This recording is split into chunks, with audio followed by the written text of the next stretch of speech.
Today, when we think of humans, we imagine ourselves Homo sapiens, modern, global, unchallenged. But not long ago, the world was shared with other human species. Neanderthals in Europe, Denisovans in Asia, tiny hobbits on remote islands. They walked, hunted, and dreamed just like us. Yet most of them vanished, erased not only by nature, but often by the hands of other men. Prehistoric hunters turned on their cousins, driving entire species into extinction. This is the story of a forgotten branch of humanity, chased, killed, and lost, leaving only shadows in our bones and whispers in our DNA. If you're listening to this while falling asleep, that's exactly why I make these videos. So maybe hit subscribe, and let me know in the comments where you are and what time it is for you. I love seeing people from all over the world. Someone in London drifting off at night, someone in New York just closing their eyes, someone in Sydney already dreaming.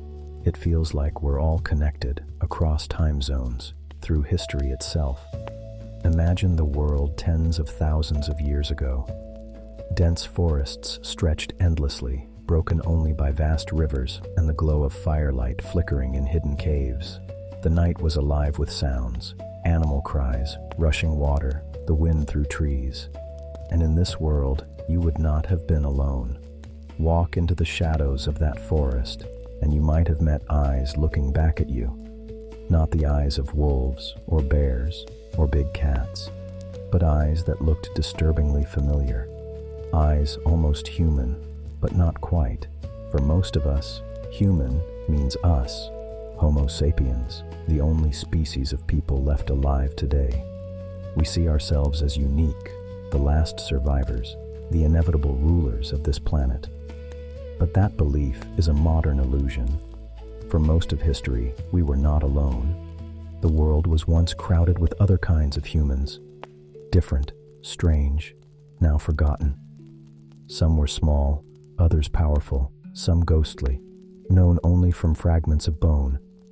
They lived, hunted, built fire, raised children, and dreamed under the same sky as our ancestors.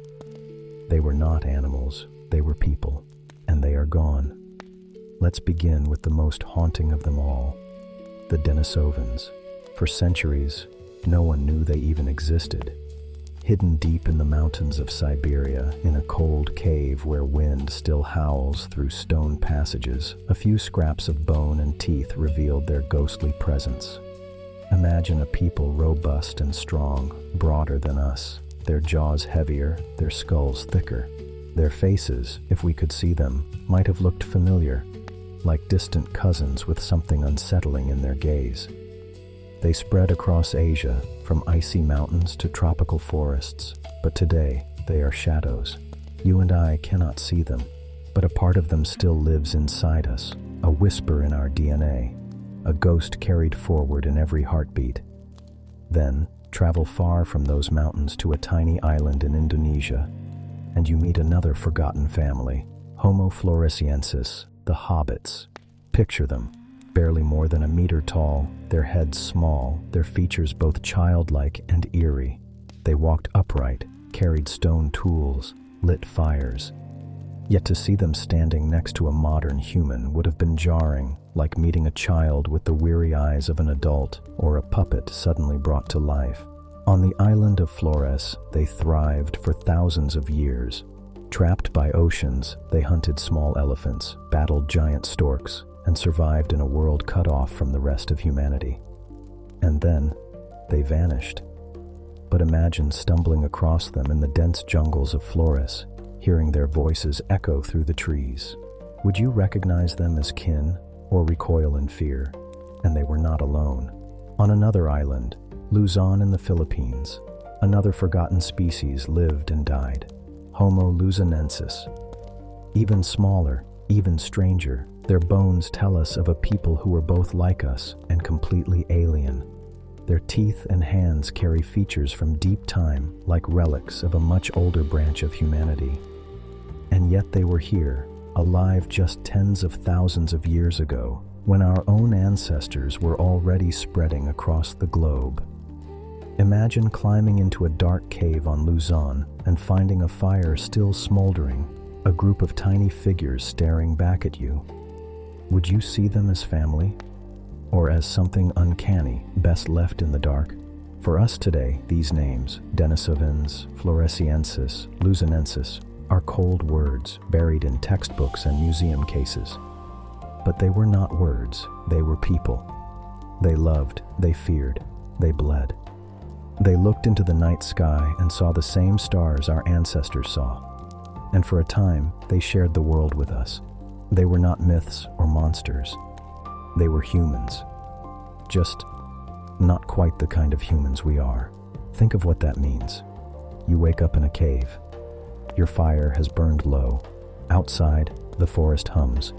You step into the cold air, stretch, and look around. You are Homo sapiens, but you are not alone.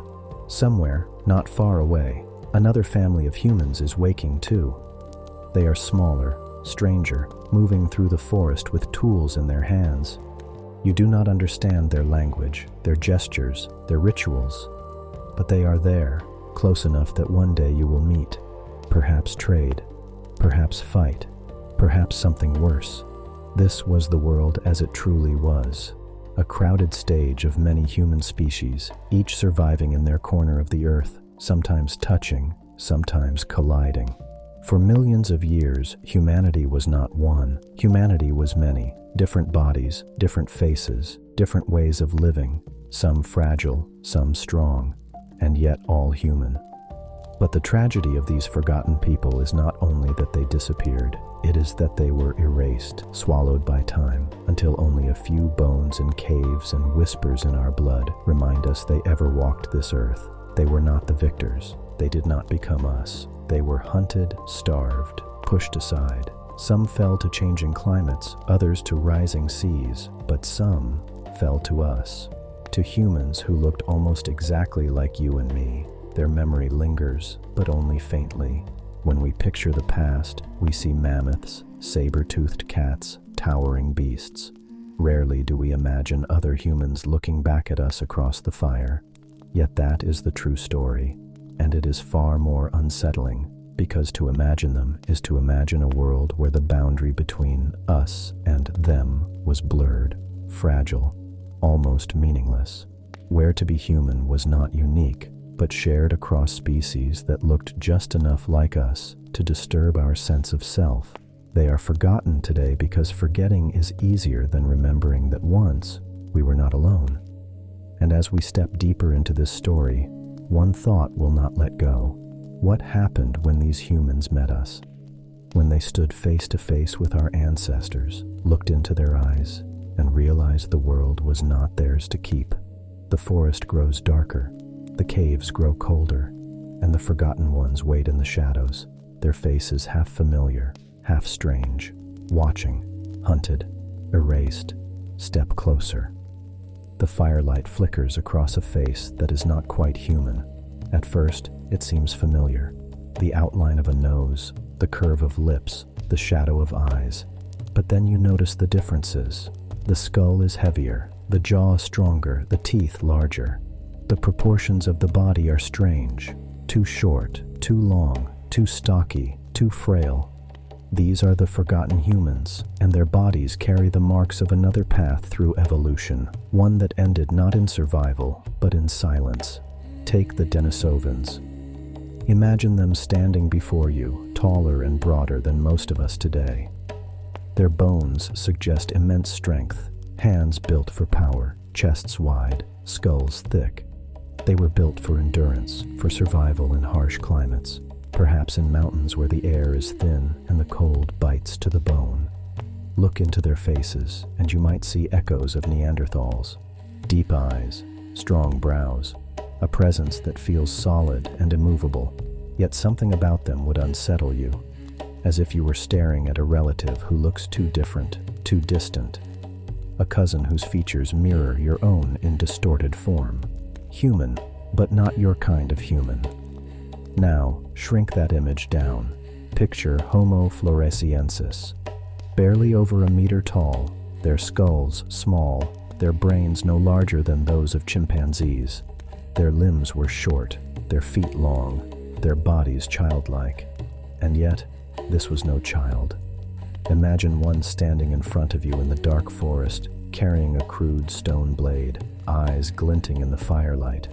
Their face is human, but miniature, uncanny, like a doll animated with real flesh.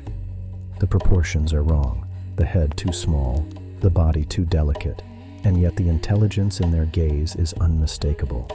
They walked upright, they made tools, they hunted, they lived. Their smallness did not make them weak. On their island, they thrived. And then, even stranger, Homo luzonensis.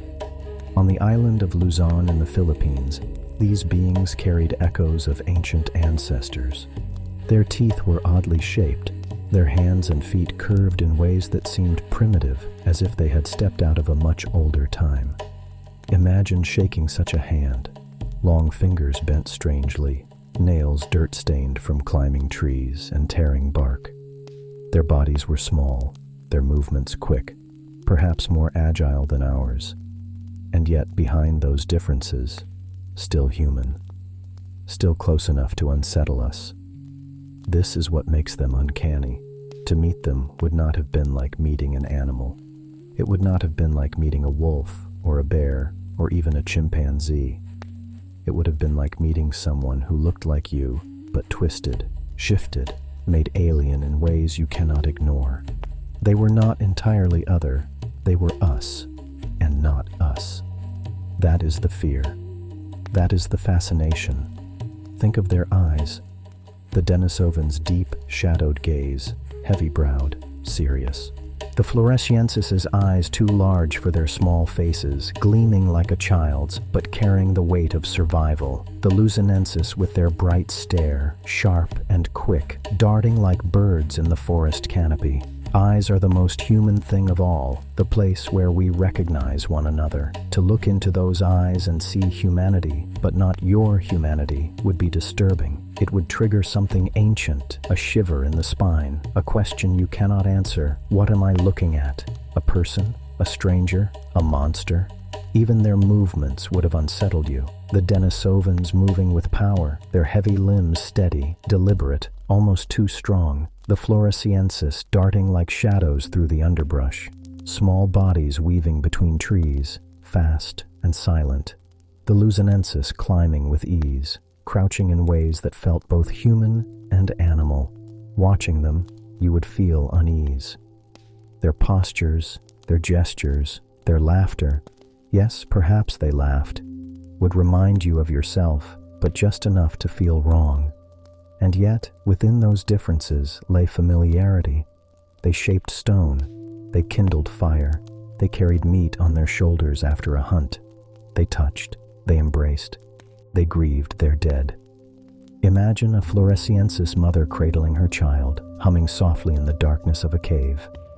Imagine Denisovan men sharpening spears, the sparks of flint flying into the night. Imagine Luzonensis feet stamping patterns into the dirt during a ritual long forgotten. Their bodies were strange, but their lives were human, and that is what makes the contrast unbearable. For here is the truth. If you could meet them today, face to face, you might feel the urge to run. Their stature, their eyes, their proportions, all of it would whisper danger, wrongness, uncanny strangeness. Yet your heart would know they are like you. They are your kin. They are not animals, not beasts. They are people. And people, as history has shown again and again, are more terrifying than any monster. Close your eyes and picture a group of them around a fire. Denisovans, broad and strong, their shadows looming on cave walls. Floresiensis, small figures crouched close to the flames, eyes wide. Luzonensis, agile, crouching in the trees above, watching. Their fires flicker like ours, their voices murmur in tones we will never understand. But the scene is clear. They are human. Strange human, uncanny human, forgotten human, but human nonetheless. And this is what makes their anatomy not just strange, but haunting. Because every difference reminds us of how close we came to being something else. We were not inevitable. We were not destined to look like this, to walk like this, to dominate the world. We are just one version, one outcome, one branch of a tree that had many shapes, many faces, many possibilities. Look at their bodies, and you see what might have been. A humanity that was small, or stocky, or primitive. A humanity that did not survive. And so, when we speak of them as forgotten, it is not just that their bones are buried, their names erased. It is that their bodies carried the mark of paths never taken. Each strange feature, a hobbit's tiny frame, a Denisovan's massive strength, a Luzonensis's curved hands, is a ghost of what humanity could have been. We remember them with unease because to remember them is to remember that we are not alone and never were, that our reflection could have looked very different, that our face is just one among many that once stared into the dark, and in that darkness something else stirs. Because to know them is to know that we did not merely live beside them. We encountered them. We saw their faces. And survival meant that one day we would have to decide. Live with them or live instead of them. And sometimes, survival meant the hunters were human. Picture a world before cities, before nations, before the idea of history itself. The land was vast and untamed, towering forests stretched for hundreds of miles, rivers cut through valleys where mist clung to the trees. Volcanoes rumbled in the distance, and glaciers carved mountains into jagged teeth. In this world, survival was fragile. To live meant to fight every day, for warmth, for food, for safety. And in this silent struggle, our forgotten cousins carved out their lives in the shadows. Imagine following the trail of a Denisovan family as dusk settles over a frozen plateau. The air is sharp, each breath cutting like ice in your lungs. Their figures move slowly against the wind, bundled in furs taken from animals they've hunted. The father carries a spear tipped with stone. His shoulders are broad, his steps steady. Behind him, a woman holds a child wrapped in skins. They move toward the mouth of a cave, the only shelter for miles. Inside, the glow of a fire already flickers. Sparks rise, smoke curls into the blackness. The Denisovans gather close, the warmth a fragile shield against the vast cold pressing in from every side. This was their world, a harsh one, but one they endured with strength. Now travel south, across seas and jungles, to the tiny island of Flores. Here, the air is thick with humidity, the nights alive with the calls of insects and birds. Homo floresiensis, the hobbits, moved through the undergrowth in small groups, their bodies low, their steps quick. They carried stone blades sharp enough to pierce the hide of small elephants, creatures barely taller than themselves. Around their fires, they roasted meat, the smoke spiraling into the night sky. Their voices echoed in the jungle, soft and high-pitched, a language lost to us but once shared between them. Theirs was a smaller world, confined to the island, but it was enough. They thrived there, unknown to the rest of humanity, in forests where shadows seemed endless. On Luzon, another island, the Luzonensis lived differently still. Their caves were hidden high in limestone cliffs, chambers of darkness where their fires painted walls in trembling orange light. By day, they foraged the forests, climbing trees with ease, pulling fruit from branches, setting traps for small animals. By night, they retreated into stone, away from predators, away from storms. Their world was not vast. It was intimate. Small circles of family huddled in darkness, their whispers blending with the crackle of firewood. Yet in those small lives, they carried all the weight of humanity: fear, love, hunger, hope. The environments shaped them. Denisovans hardened by the cold, their muscles thick, their lungs strong. Floresiensis molded by the isolation of their island, shrinking to fit the resources available, nimble and clever. Luzonensis surviving in a world of cliffs and forests, their hands curved like tools of survival, their bodies built for climbing. They adapted not just to survive, but to endure. And through endurance, they carved their place in the story of humanity. Their daily lives were simple, yet profound. Hunting was not a choice. It was necessity. A Denisovan hunter setting out at dawn, spear in hand, scanning the horizon for movement. A Floresiensis crouched in the jungle, waiting for a bird to land within reach of a stone. A Luzonensis child learning to weave branches into snares. Each act was survival, but also culture. These were not beasts acting on instinct.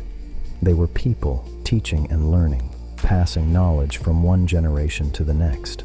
When one lit a fire, another watched. When one sharpened stone, another copied. This was how humanity grew. In fragments, in shadows, in whispers carried across the firelight. And what of their inner lives? Did they dream? Did they tell stories? Imagine the Denisovans, their heavy bodies gathered in a circle at night. The fire pops, sparks dancing into the dark. A man gestures with his hands, his voice low and rhythmic. The others listen, their eyes reflecting the flames. A child leans against her mother, half asleep but still watching. A story told, a memory shared, a lesson for survival. Stories may have lived among them, as old as humanity itself. The signs are there, carved into the earth. Burials where bodies were placed with care, not discarded like carcasses. Stones shaped not only for hunting, but for ritual. Charred bones carried from fires, broken in ways that suggest meaning beyond hunger. Even flowers laid on the dead, their petals long turned to dust. These small gestures hint at something deeper, the spark of belief, the weight of memory, the first steps toward the spiritual. Did the Denisovans mourn their dead as we do? Did Floresiensis mothers sing to their children as they drifted to sleep? Did Luzonensis carve marks into stone, hoping someone would remember? We cannot know. But the possibility lingers, haunting us. Their languages, lost forever, must have filled the air with sound. Not the guttural cries of animals, but structured, intentional voices. Imagine hearing it from the trees at night. A pattern of syllables, soft and strange, echoing through the dark. You would not understand the words, but you would understand the meaning. These were people speaking, warning, laughing, grieving. Their voices are gone, but in our minds, we can still hear them, like echoes carried across time. Yet life for them was always precarious. A storm could wipe out a harvest. A predator could take a child. A disease could sweep through a small group and end them forever. Their lives balanced on a knife's edge. Survival always uncertain. They lived not in dominance, but in fragility. Every day was borrowed time. And still, they endured. For thousands of years, they lived in the shadows of prehistory, carving out lives in caves and forests, on islands and mountains. They were not forgotten then. They were real, alive, present. They laughed and cried, hunted and rested, feared and hoped. Their fires burned through countless nights, their footsteps pressed into the earth, their voices carried on the wind. But shadows do not last forever. Theirs was a life at the edges, fragile, threatened. For as long as they lived, other humans lived too. And in the end, to share a world meant to compete for it. The forests were not endless, the caves not infinite, the animals not limitless. They lived in balance for a time, but balance cannot last. The forgotten ones lived in the shadows, but the shadows were shrinking, and waiting at the edge of those shadows was us. Night falls heavy on a prehistoric camp. The fire burns low, embers glowing red in the darkness. Figures gather close, their shadows long against the stone walls of a cave. In the center lies one of their own, still, silent, unmoving. Around them, voices murmur, not in words we can understand, but in tones of sorrow and respect. A life has ended. And what happens next reveals something profound. These forgotten humans were not only hunters, not only survivors. They were people who remembered, people who mourned, people who carried rituals into the dark. Imagine the Denisovans first, strong, broad, enduring. In the depths of a Siberian cave, the air cold, they lay one of their dead to rest. Perhaps they placed stones around the body, not for utility, but for meaning. Perhaps they left food, tools, or ornaments beside it. The flicker of firelight danced across heavy brows and solemn faces. Did they believe the dead would need these objects in another world? Or did they simply feel an ache too deep to ignore and seek comfort in offering something tangible? We will never know the answer, but the act itself speaks. They remembered, they cared, and in those actions they carried the seed of memory, the beginnings of something sacred. Now picture the small people of Flores, the hobbits, Homo floresiensis. A child dies. Her body, tiny and fragile, lies wrapped in leaves. Her mother sits nearby, rocking slowly, her face streaked with tears. Others gather, their voices soft. They dig into the earth with hands and tools, carving out a shallow grave beneath the jungle canopy. As the child is placed within, flowers, bright, fragrant, plucked from the forest, are scattered over her. The gesture is simple, but it is everything. These were not just creatures surviving by instinct. They were humans creating meaning, giving death a shape, turning grief into ritual. And on Luzon, the Luzonensis retreat into their caves with the body of one of their own. Perhaps they burned herbs, their smoke filling the chamber with a sharp, earthy scent. Perhaps they painted the stone walls, leaving marks to remember, symbols now lost to us. The body is laid down, the firelight flickering across it, and the living gather close, their faces lined with sorrow. Silence holds them, broken only by the crackle of flames. It is a silence of respect, of memory, of something deeper than instinct. These moments, burials, offerings, rituals, remind us of something vital. They were not beasts. They were not mindless. They carried grief, and they acted on it. They turned death into memory, and memory into culture.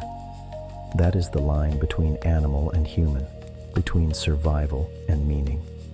It is the act of looking at the still body of someone you loved and refusing to let it simply vanish into the earth.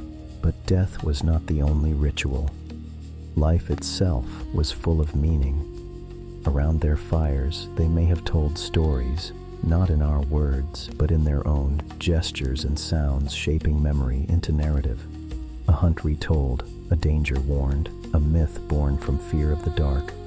Children listening wide-eyed as their elders spoke, learning not just how to survive, but why.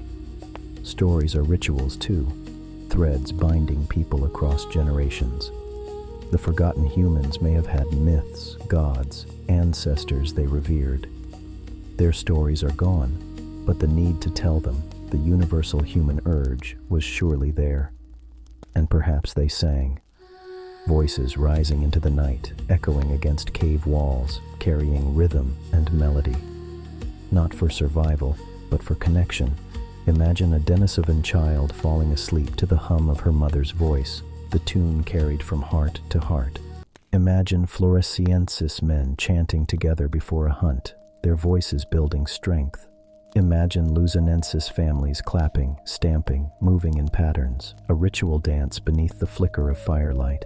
These acts left no bones, no tools, no artifacts, but they left echoes because they live in us. We sing, we dance, we tell stories, and we did not invent these things, we inherited them. Symbols mattered too. A carved bone, etched with lines that had no utility but carried meaning. A stone painted with pigment, a feather woven into hair. These gestures transformed the ordinary into the sacred. They marked identity, difference, belonging. To wear a painted face into the hunt was to say, I am not just a body, I am part of something greater. Rituals of paint and ornament may have drawn boundaries between groups, strengthened bonds within them. They were ways of saying, we are us, we remember, we matter, and with memory comes fear. To perform rituals for the dead is also to fear what lies beyond. Did the Denisovans wonder about the afterlife? Did Floresiensis children whisper about spirits in the forest? Did Luzonensis elders warn of dangers lurking in the dark, invisible but powerful? Rituals tame fear. They give it a shape, a rule, a way to carry it. By burying the dead, by singing, by carving symbols, the forgotten humans turned the chaos of existence into order. They gave the unbearable weight of life a framework, something to hold on to. But there was a darker side to ritual too. Not all ceremonies were peaceful. Some involved blood. Bones show signs of breaking, of cutting, not for food alone, but for meaning. Cannibalism as ritual, consuming the flesh of others to take their strength, to honor or dominate them. Imagine the fire burning, the air thick with smoke, as men and women broke bones deliberately, lifting marrow to their lips. Not as starvation, but as ceremony.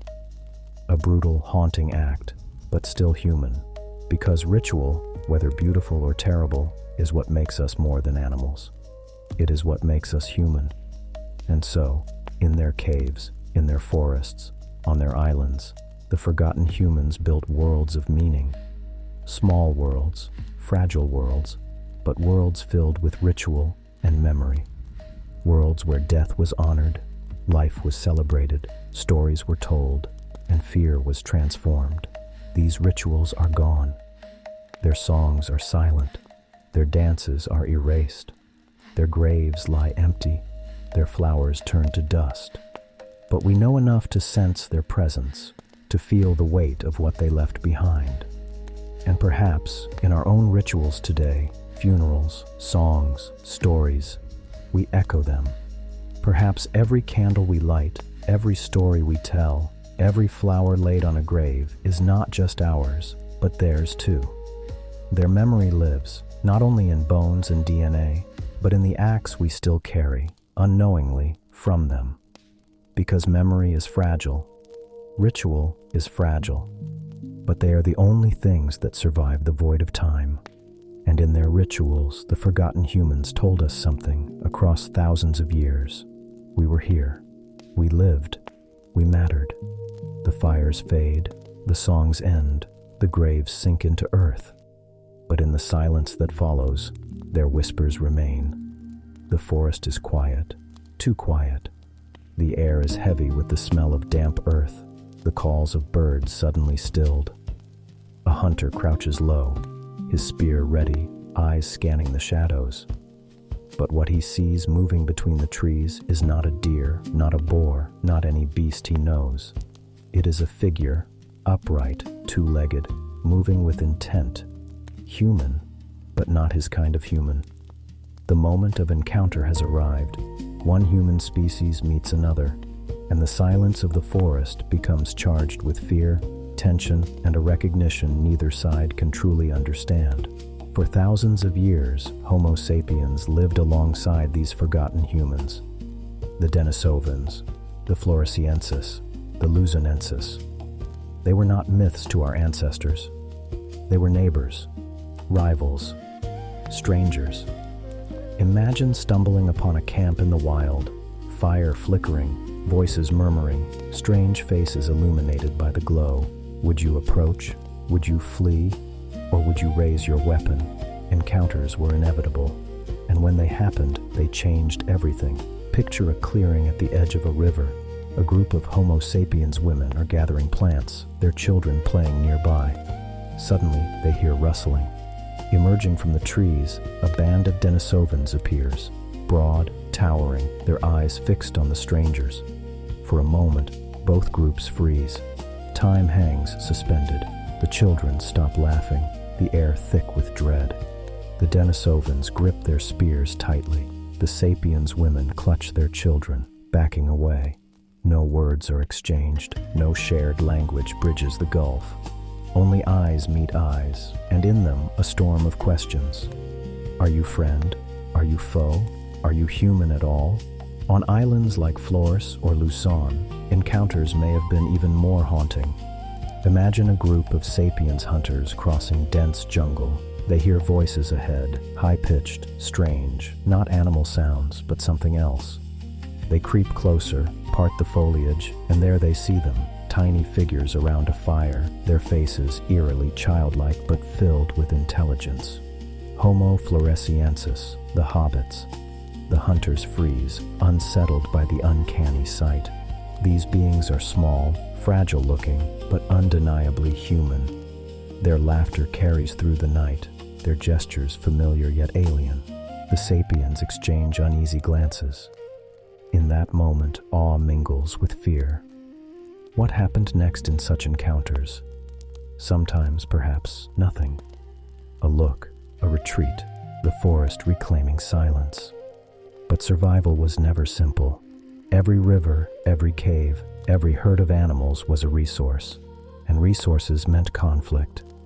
To see another group of humans was to see competition, to see mouths that would eat the same food, occupy the same shelter, hunt the same prey. And competition rarely ended in peace. Yet not every meeting was violent. Imagine a lone sapiens hunter stumbling upon a Denisovan campfire. He watches from the shadows, heart pounding. The Denisovans eat, laugh, share meat. The hunter edges closer. They see him. Spears rise, tension crackles. But one Denisovan lowers his weapon. Perhaps a gesture is made, food offered, fire shared. For a moment, the two species sit side by side, the fire reflecting in their eyes. No words are spoken, but an understanding is reached. Maybe there were exchanges, tools, food, even companionship. For we know, in time, bloodlines crossed. Children were born who carried the essence of both. Not all encounters ended in blood. Some ended in unions, however fragile. Still, fear was constant. Picture a band of Luzonensis crouched in trees as sapiens approach their cave. The Luzonensis whisper, their eyes wide with terror. They are smaller, weaker, their world already fragile. The sapiens are taller, more numerous, carrying weapons sharper and more deadly. The Luzonensis know instinctively. They are prey in this encounter, not predators. And so they vanish into the shadows, slipping away through trees, leaving behind only the faint glow of dying embers. Sometimes, survival meant fleeing, disappearing into the night, unseen but never forgotten. But other times, encounters turned violent. A clash in the forest, two bands meeting on a narrow trail, neither willing to yield. Shouts erupt, spears thrust forward, stones fly. Bodies fall. The survivors drag their wounded back to their camps, eyes burning with rage and fear. Blood stains the earth, mingling the lives of two human species into the same soil. These conflicts may have been brief, brutal, and decisive, for in the end, only one group could dominate a territory. And too often, it was our kind who prevailed. Imagine the fear of seeing another species that looked so much like you, yet so different. To hear their voices echoing in the distance, to see their fires flickering on the horizon. It must have felt like living in a haunted world, one where reflections of yourself moved in the shadows. They were too human to be ignored, too different to be embraced. And so, they became rivals. Rivals for food, for shelter, for existence itself. The children must have felt it most acutely. A sapiens child, clutching her mother's hand, sees a Denisovan for the first time. Towering, heavy-browed, strange. She hides her face, terrified. A Floresiensis child, staring wide-eyed at sapiens, feels the same fear reflected back. These encounters imprinted memories, passed down through stories whispered around fires, tales of strange humans in the forest, humans who were not us. Fear became myth, and myth became warning. But beneath the fear, something else stirred. Curiosity, recognition, a sense of kinship impossible to deny. For as terrifying as it was, to look into their faces was to see yourself. The same hands that carved tools, the same eyes reflecting firelight, the same voices raised in song or sorrow.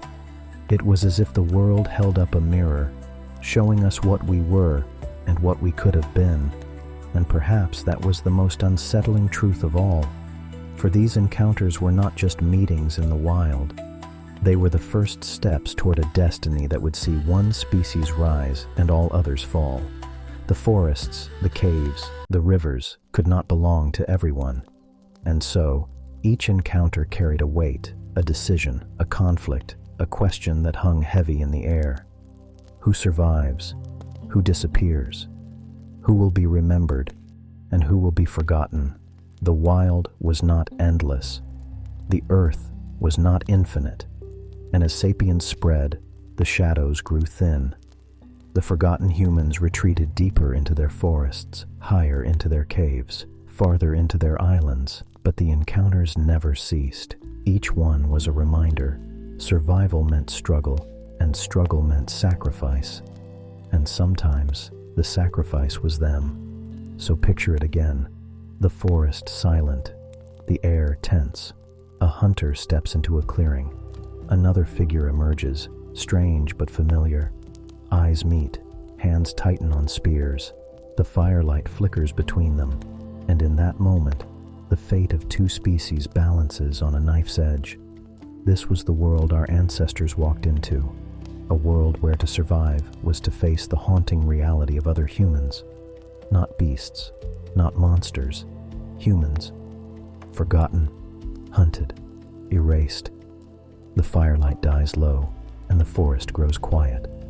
Somewhere in the dark, another human species is watching. Their eyes gleam from the shadows, reflecting the flames. For a moment, there is no difference, just people surviving in the night. But survival is not peace. In the wild, there are no empty spaces, no untouched resources. Every cave, every river, every herd of animals is claimed. And when two kinds of humans cross paths, the question is never simple. It is not, can we share this? It is, who will take it? That is when humans became hunters, not only of animals, but of one another. Imagine a small band of Homo sapiens moving through the forest at dawn. Their leader signals silence, his hand raised. Ahead, smoke curls into the sky. Another camp. Not deer, not boar, not prey, but people. The shapes of figures crouched around a fire, their voices strange, their bodies different. Denisovans, perhaps, strong and broad, their shadows looming. Or maybe Floresiensis, small and childlike, but undeniably human. To the sapiens hunters, it does not matter. Another group is a threat. More mouths to feed, more hands to fight, more eyes watching the same prey. And so, the hunters prepare. Spears sharpened, arrows ready. Not for deer, for humans. The first strikes may have come suddenly, brutally. A raid in the night. Sapiens slipping into a camp while the forgotten ones sleep. The fire burned low. A scream shatters the silence. Spears thrust down. Blood sprays across the dirt. Children cry out. Mothers clutch them, but the attack is swift, merciless. By dawn, the camp is silent. The fire is cold. Only bodies remain. The victors take what they need, food, skins, tools, and vanish back into the forest. For them, it is survival. For the others, it is extinction, one group at a time. On islands, the hunts may have been even more chilling. Picture a group of Floresiensis crouched in the undergrowth, watching as tall sapiens move through their territory. The small people whisper, their voices sharp with fear. They know what it means. They are not seen as kin. They are seen as prey. And so, the Floresiensis flee, darting through the jungle, their small feet pounding against the earth. But the hunters follow. Spears whistle through the air. A cry pierces the night. Blood on leaves. The hobbits fall. To sapiens, they were not neighbors. They were competitors. And in the cruel arithmetic of survival, competitors must be removed. Even when not driven by hunger, the hunts continued. For humans, violence was not only necessity, it was strategy. To control a river, eliminate those who drink from it. To dominate a valley, remove those who hunt in it. To secure a cave, destroy those who sleep within it. These were not animals we fought. These were humans. And yet the hunts were relentless, carried out with precision, planning, and fury. It was not just about killing, it was about erasing. Imagine the terror of the hunted, a Denisovan woman clutching her child, sprinting into the trees as screams echo behind her. The night lit by fire, her people scattered, their camp destroyed. She hides in the roots of a tree, holding her child tight, praying the hunters pass by. Hours later, silence falls. She emerges into the clearing. Her people are gone. Only blood, footprints, and the still bodies of those who fell remain. She weeps, but she knows survival means moving on. Alone, diminished, fragile. Another thread of humanity frays in the darkness. But sometimes, the hunts were more intimate. Not ambushes in the night, but confrontations in the open. Two bands meet on the plains, eyes locked, weapons raised. They shout, they gesture, their voices harsh with warning. There is no shared language, no chance for peace. The clash begins. Spears collide, stones fly, bodies fall. The ground turns red, the air filled with cries of rage and pain. When it ends, one band walks away, the other does not. And with every battle, the forgotten ones grew fewer. Their fires dwindled, their songs faded, their world shrank. And yet, the most haunting hunts were not only of the body, but of memory. To hunt them was to erase them, to scatter their bones, to silence their names. They left behind no written words, no lasting monuments, only fragments, teeth, skulls, shards of tools. The victors told the stories, and in those stories, the others became shadows, myths, ghosts, or nothing at all. That is the final cruelty of hunting humans, not just to kill their bodies, but to kill their memory. Still, not all was blood. Some encounters ended differently. Some hunts turned to captures. Some captures turned to unions. There were children born of sapiens and Denisovans, sapiens and Neanderthals. Their bloodlines carried forward, blending into us. Even as we hunted them, we absorbed them. We consumed them not only with teeth and weapons, but with lineage. Their extinction was never clean. It was messy, brutal, intimate. The hunted live on, not in their own fires, but in ours. Their ghosts walk in our veins. Their faces flicker in our DNA. We carry the hunted within us, even as we forget their names. But forgetting is not the same as innocence. The truth is simple and terrible. We hunted them. We drove them into extinction. We did not share the earth, we conquered it. And the price was blood.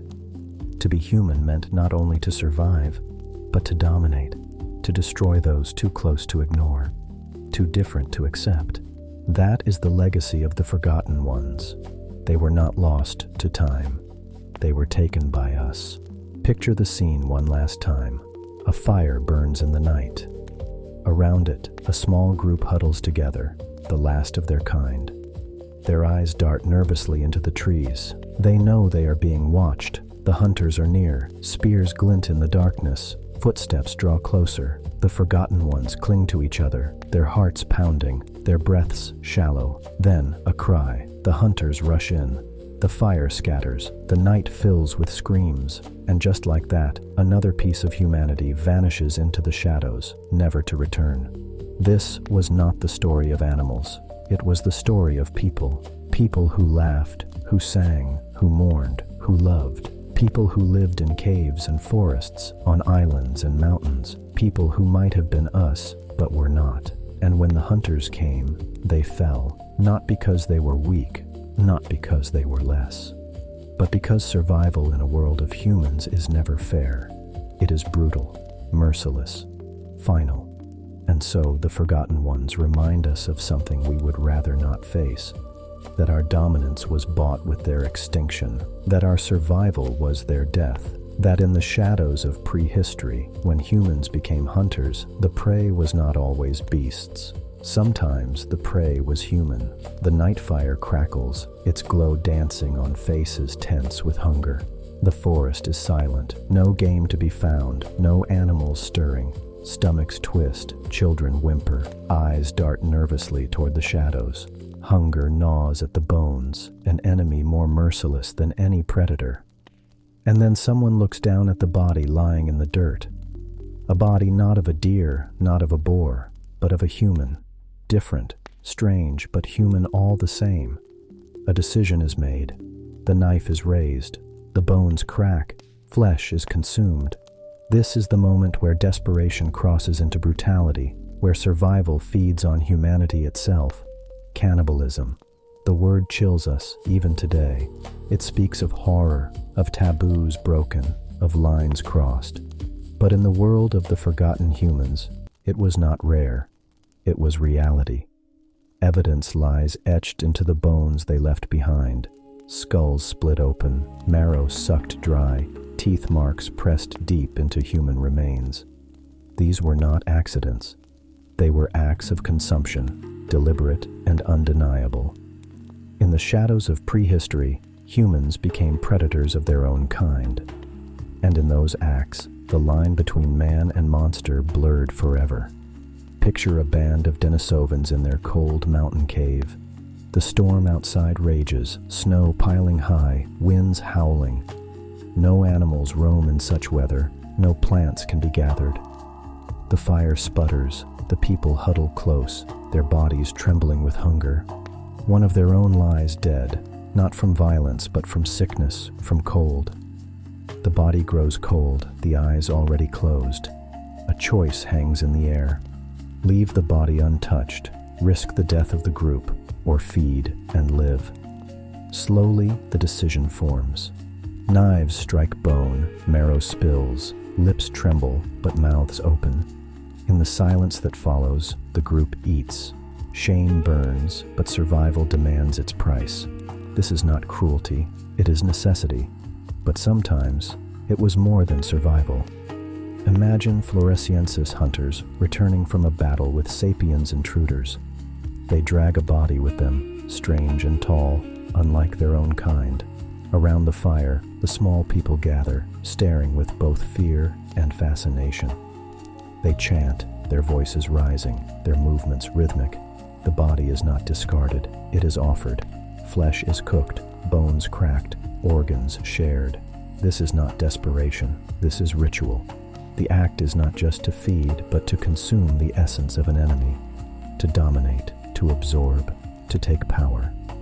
The body becomes more than food, it becomes symbol, and in that act, brutality becomes sacred. On Luzon, the Luzonensis crouch in a cave, torches casting trembling light on the walls. The body of an outsider lies in the center. They gather around, their eyes wide, their breaths sharp. The leader raises a stone blade and cuts deep, the sound echoing off stone. Blood pools, flesh torn. The others join, each taking their share. The cave fills with the smell of cooking meat, the crackle of fire blending with the snap of bones. To them, this may not have been horror. It may have been reverence, a way to honor the fallen or to draw strength from them. Cannibalism was not always madness. Sometimes it was meaning. Yet brutality was not confined to the dead. Some hunts ended in violence so raw, so merciless, it defies imagination. Picture a sapiens raid on a Denisovan camp.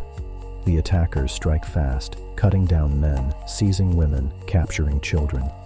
The survivors are bound, dragged back to the victor's camp. There, the weakest are killed, their bodies butchered. The strongest are enslaved or absorbed. It is a cycle of conquest, domination, destruction. Brutality not as accident, but as weapon, to show strength, to inspire fear, to ensure no one dares resist again. In this world, power was written not only in blood spilled, but in flesh consumed. Bones tell these stories silently, skulls split with precision, teeth marks on femurs, burned fragments scattered in ash. They whisper of nights when humans gathered around fires, eating their own kind. They tell of wars not only of weapons, but of flesh and bone. The forgotten humans bore this brutality and at times inflicted it themselves. They were not innocent victims, nor pure monsters.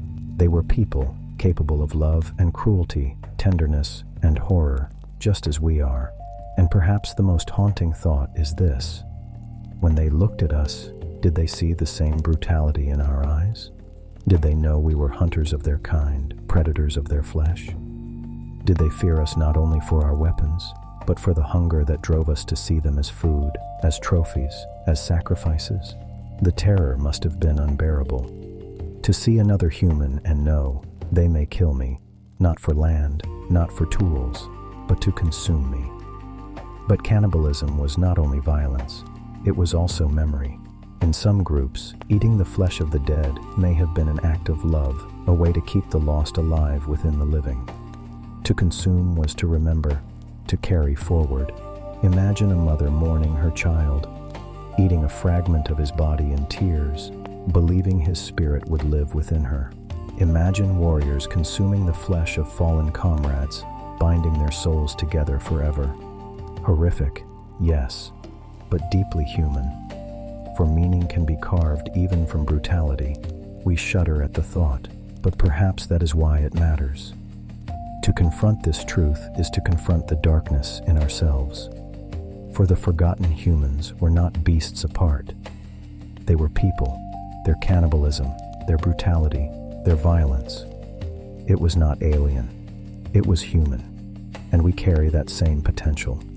The horror is not that they did it. The horror is that we can understand why.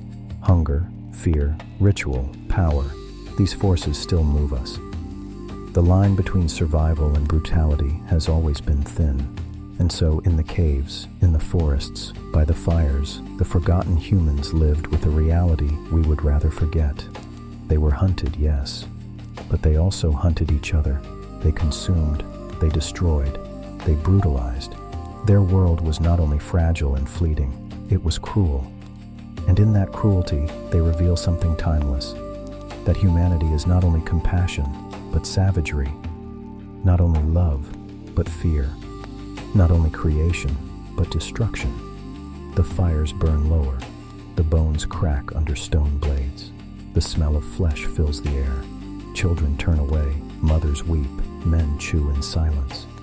It is survival, it is ritual, it is horror.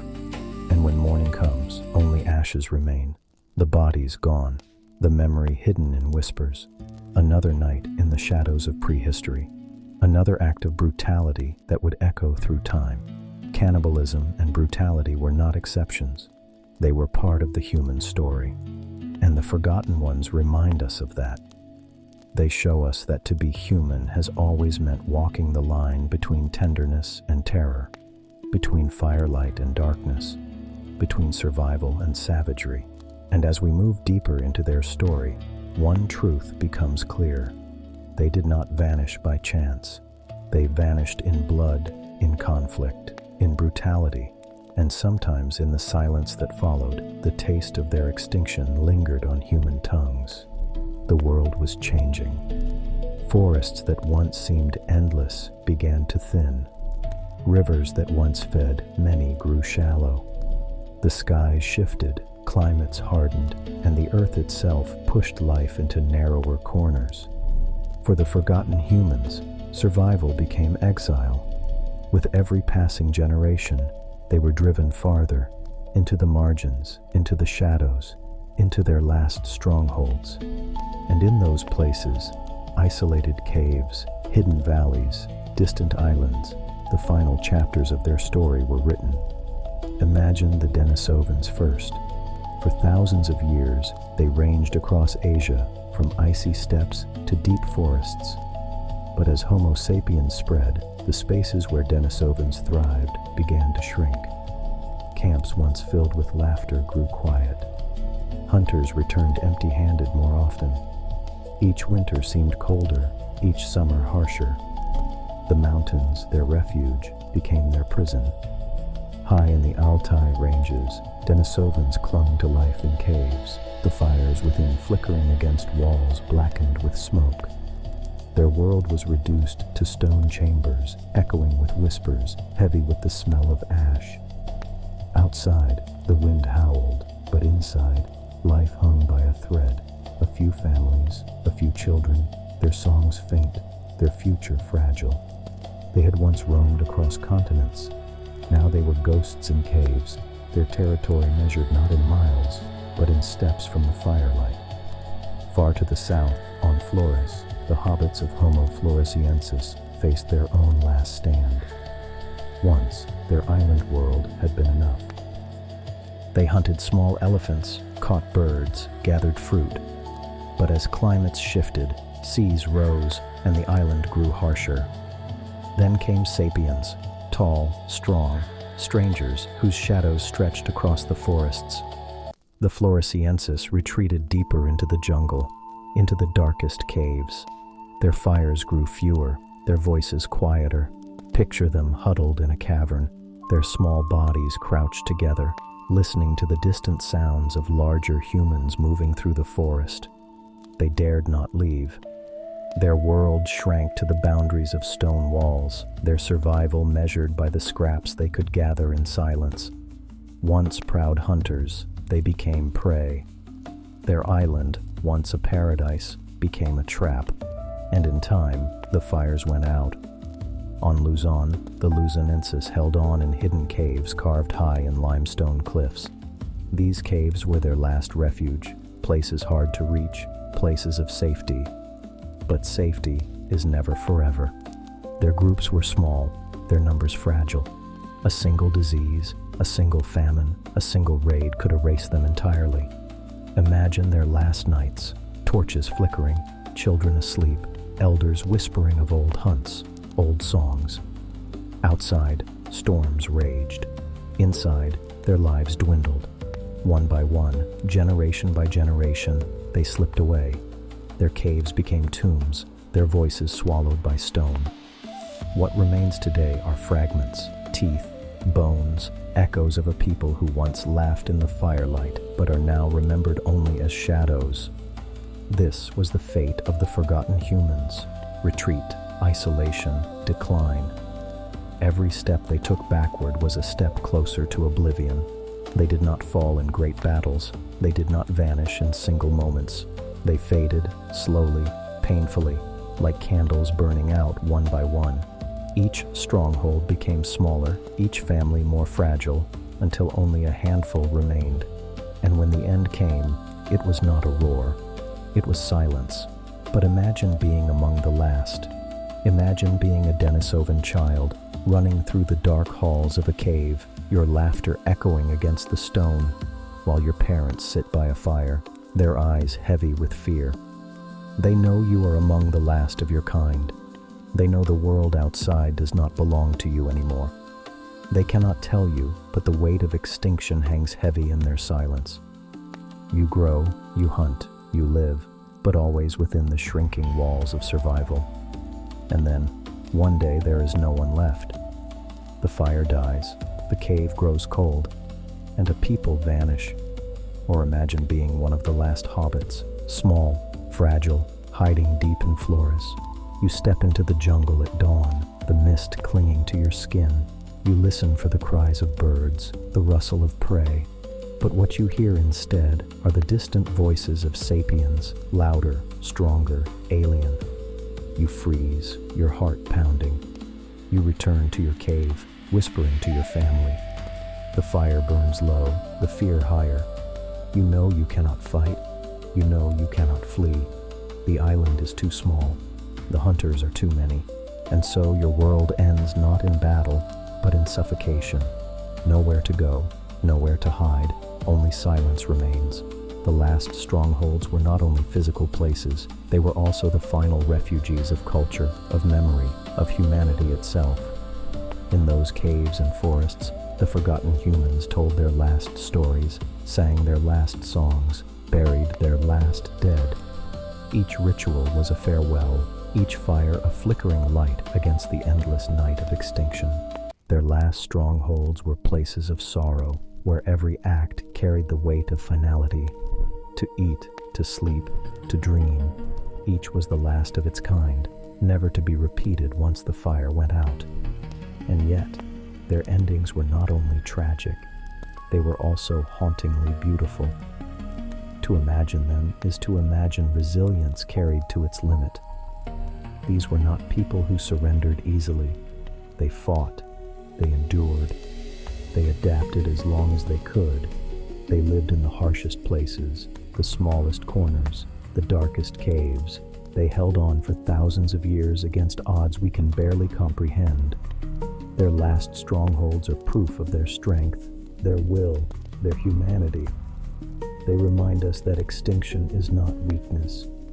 It is the inevitable shadow of survival, a price every species eventually pays. But for the forgotten humans, the price was paid in silence. And when they were gone, the world grew lonelier.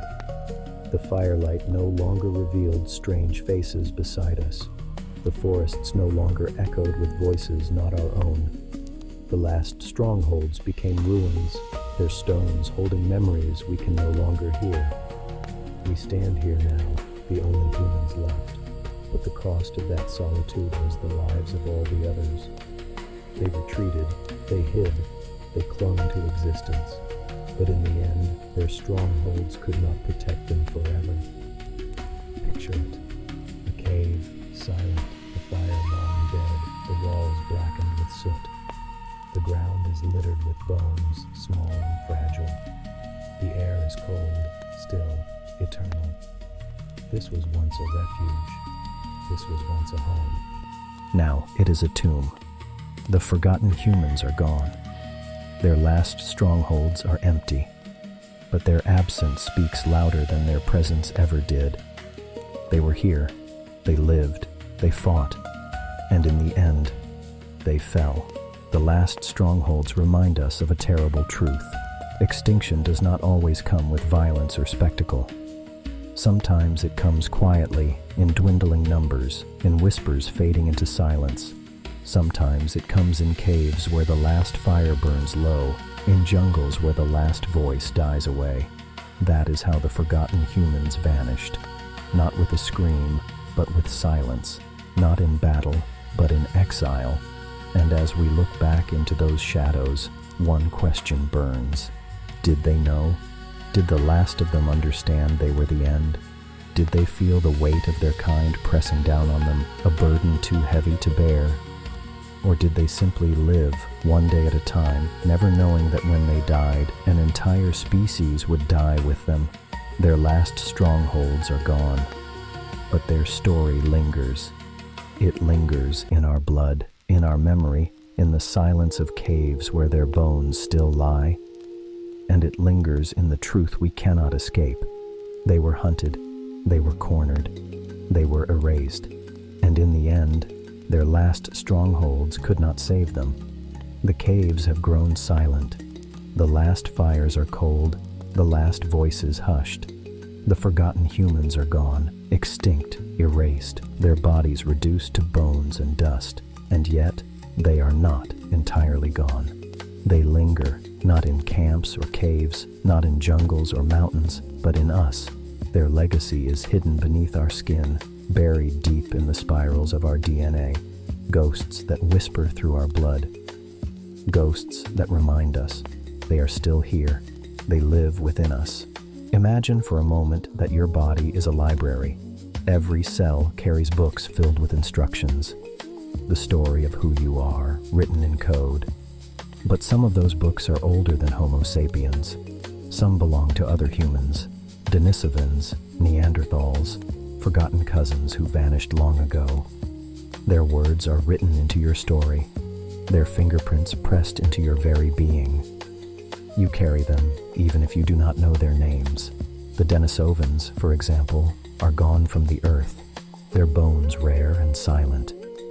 And yet, their blood runs strong in people today. If you live in parts of Asia, if your ancestors came from the Pacific Islands, you carry pieces of Denisovan DNA, their strength, their endurance, their bodies built for mountains. Some of that lingers in you. When you take a breath in thin air, when your lungs adapt to heights, you may be echoing a Denisovan gift, a fragment of survival passed from them to us. They are gone, but not forgotten, not truly. They live in every heartbeat, every breath, every cell of those who carry them forward. And Neanderthals, too, leave their mark. Their bodies have long since vanished. Their caves lie empty, but their presence still shapes us. In the curve of a face, in the strength of bones, in the responses of our immune systems. When you dream, when you love, when you fight disease, perhaps a piece of that resilience comes from them. A ghostly inheritance, carried across time. Their extinction was not total. Their blood flows still, braided into ours. We are not pure sapiens. We never were. We are mosaics, patchworks, tapestries of forgotten lives. Even the small ones, the hobbits of Flores, the Luzonensis of the Philippines, though their genetic echoes are harder to trace, may still whisper through us. Their story is less clear, their fragments harder to find, but absence is not certainty. Their shadows may yet stir in hidden strands of DNA waiting to be discovered. Perhaps in ways we cannot yet measure, they too are part of us, hidden deeper still. Their memory lingers in the silence, in the mystery, in the possibility that we are more than one species, more than one story, more than one kind of human. To imagine this is to feel a haunting truth. The forgotten humans are not entirely gone. They live inside us, invisible but real, shaping who we are. When you look in the mirror, you do not only see yourself, you see 1,000 ancestors, 1,000 shadows, some human, some almost human, all part of you. Your reflection is a chorus of ghosts, a collection of faces long extinct. You carry their survival, you carry their extinction, you carry their blood. But this inheritance is more than biology. It is also memory. Even if we never met them, even if we never heard their voices, something in us remembers. The fear of the dark forest, the awe of firelight flickering on strange faces, the instinct to sing, to tell stories, to honor the dead. These are not new. They are old as humanity itself. They come from all of us, from Denisovans, from Neanderthals, from Floresiensis, from Luzonensis, from forgotten humans who lived, who loved, who hunted, who died. Their rituals became ours. Their fears became ours. Their ghosts became us. And perhaps this is the strangest thought of all. We erased them, but we carry them. We hunted them, but we absorbed them. We ended their fires, but we kept their sparks alive. Every child born today is proof of that haunting paradox. We are the victors of prehistory, but we are also the vessels of the defeated. We are what remains of all humanity, the last species standing, but not the only one living. Their voices echo in us. Their shadows walk beside us. Their extinction was not the end. It was the beginning of us. Picture it this way. A Denisovan mother holds her child in a cold mountain cave. She does not know that her people will one day vanish. She does not know that her fire will die. But she knows love. She knows fear. She knows survival. Her child grows, lives, meets a sapiens. Their lives join. Their blood mixes. And thousands of years later in your body, her presence lingers. She is gone, but not lost. Her ghost lives in you. Her story lives in you. Her face, unseen, is reflected in yours. This is what it means to carry genetic ghosts. They do not haunt the earth. They haunt us. They shape our bones, our breath, our lives. They remind us that extinction is not absolute, that erasure is never complete, that even in death, humanity carries itself forward, piece by piece, fragment by fragment, into the future. We are their future. We are their survival. We are the ghosts of all who came before. And yet there is something unsettling in this. To carry their blood is also to carry their memory. To know that inside you is the echo of the hunted, the erased, the consumed. Their story is not just theirs, it is ours. Their extinction is written into our survival. Their silence is written into our songs. Their death is written into our lives. We carry not only their strength, but their sorrow. Their ghosts whisper of what we took, what we destroyed, what we cannot give back. Still, their presence is not only haunting, it is also a reminder of kinship. We are not alone. We were never alone. Humanity was never one species. It was many, braided together, rising and falling, merging and vanishing. The forgotten humans are gone, but their legacy is not silence. It is us. It is every word we speak, every story we tell, every fire we light. It is every step we take into the future. So the next time you look at your reflection, remember, you are not just you. You are a chorus of ghosts. You are the child of countless forgotten fires. You are the survivor of countless extinctions. You are the hunter, yes, but you are also the hunted. You are the memory of those who fell. You are the ghost of those who live on in blood and bone. The genetic ghosts whisper still. They whisper in every breath, in every heartbeat, in every shadow that passes across your face. They whisper, we were here, we are still here, we live in you. And as we listen, we realize the forgotten humans were never truly forgotten, not while their blood burns in our veins, not while their ghosts walk within us, not while we carry them forward every day into the light of a world they will never see. The world was never kind, it was beautiful, yes, the forests endless, the skies vast, the rivers eternal. But beauty in prehistory was not safety. For every fire that warmed the night, there was darkness pressing in. For every successful hunt, there was hunger waiting just beyond. To live was to balance on a knife's edge, every step a gamble, every dawn a question. Will we survive today? The forgotten humans knew this balance better than anyone. They lived it. They carried it. And in the end, they lost it. Imagine the Denisovans on a cold plateau. Their bodies are strong, their lungs filled with the breath of thin mountain air. They know the land, they know the seasons, they know the bite of winter and the promise of spring. Yet even their strength has limits. Too many mouths to feed, too few animals to hunt. A bad winter, a sickness spreading through the camp, a rival group pressing too close. One disaster is enough to cripple them. They endure as long as they can, but the balance falters, and when it does, there is no safety net. There is only silence. Now imagine the hobbits of Flores, small and clever, surviving in their island world. They know the jungle, the birds, the elephants no taller than themselves, but their island is a cage. They cannot leave. The seas around them are endless. If the forest burns, if the animals vanish, if strangers arrive, they have nowhere to go. Their world is fragile, their balance tighter than any other's. And when sapiens came, when taller, stronger humans stepped onto their soil, the balance shattered. Their world could not hold two kinds of humans, and so one disappeared. On Luzon, the Luzonenses clung to their cliffs and caves. Small groups, small lives, small chances.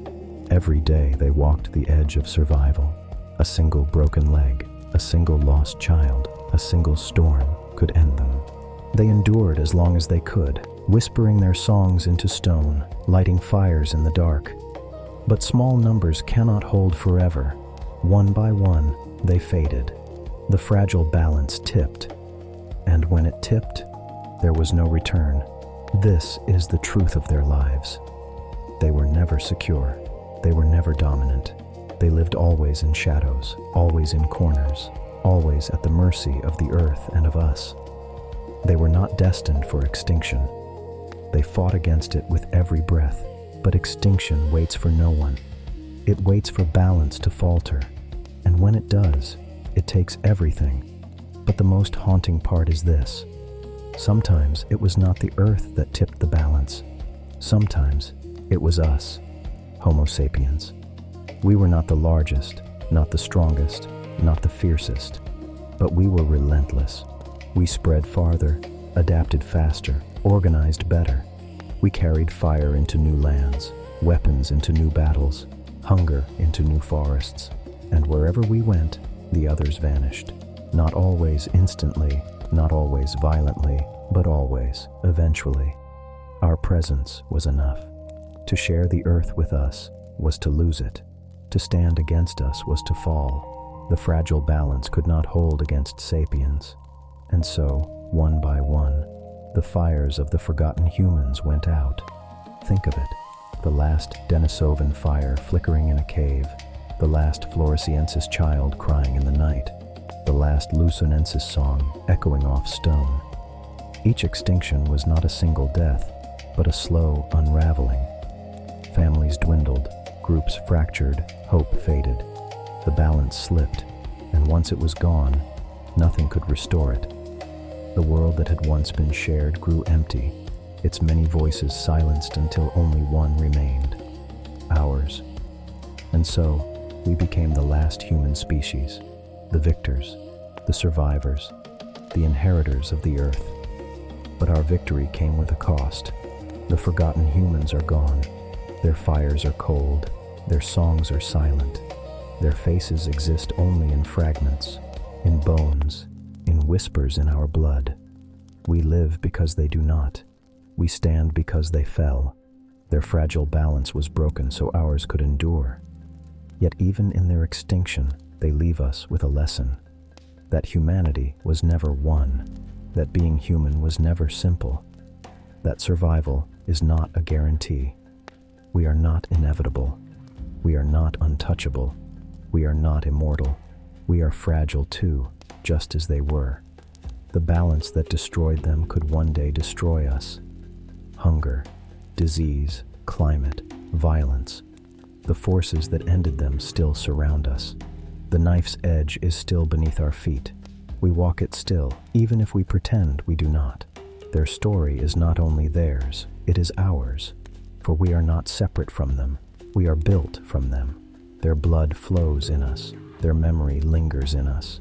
Their extinction shaped us. Every step we take carries their shadows. Every breath we draw is borrowed from their silence. We are their legacy, their ghosts walking the earth. And to remember them is to remember the truth of ourselves, that we are not alone, we were never alone, and we owe our existence to those we hunted, those we erased, those we forgot. Picture the earth as it was, filled with many kinds of humans, each surviving, each fragile. And picture it now, only us, alone, victorious, haunted. The silence of their absence is deafening, a silence we cannot escape. We carry it in our DNA, in our memories, in our shadows. And when we look back, into the caves, into the forests, into the last strongholds, we hear their voices whisper still. We lived, we mattered, we fell. The fragile balance ended them, and in that ending, it gave us everything. But survival is not destiny. Survival is not forever. The forgotten humans teach us that. Their story is a warning, etched in silence. Balance never lasts, and when it breaks completely. They remind us that to be human is not to be eternal. It is to stand at the edge, always, fire in one hand, fear in the other, walking the knife's edge of existence. And as the firelight dies and the night closes in, one truth lingers in the shadows. Survival meant competition, and sometimes the hunters were human.